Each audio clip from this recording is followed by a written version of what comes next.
What if I told you? Paris once had a morgue where thousands of people went, not to mourn, but to watch. Bodies on display, people cheering.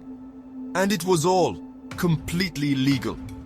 In the late 1800s, Paris had a disturbing obsession.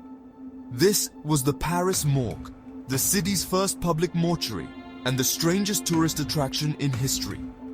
At its peak, 40,000 people a day came here, not to identify lost loved ones, but to gawk at the dead. Yes, they called it entertainment. Inside, rows of unidentified bodies lay naked, side by side, behind a huge glass display, like mannequins in a shop window.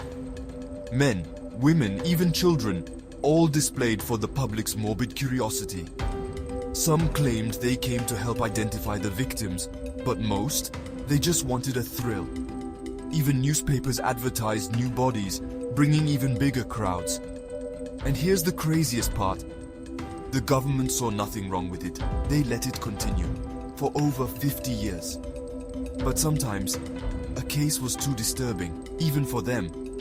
One of the most famous bodies ever displayed was the man in the ironed suit. A wealthy-looking man found drowned in the Seine, with no ID and no missing person reports matching his description. For months, thousands came to see his perfectly preserved body. But no one ever claimed him. No one knew who he was, and to this day, his identity remains a mystery. And then there was her, the most famous face of death. In the late 1880s, a young woman was pulled from the Seine River. No wounds, no struggle, just a calm, mysterious smile on her face. Her beauty fascinated the public, and morgue workers made a plaster mask of her face. That mask, it became the most copied face in history, used as inspiration for fashion mannequins, and later the Rescue Annie CPR doll. That's right, the face millions have practiced CPR on belongs to a real dead woman who still has no name.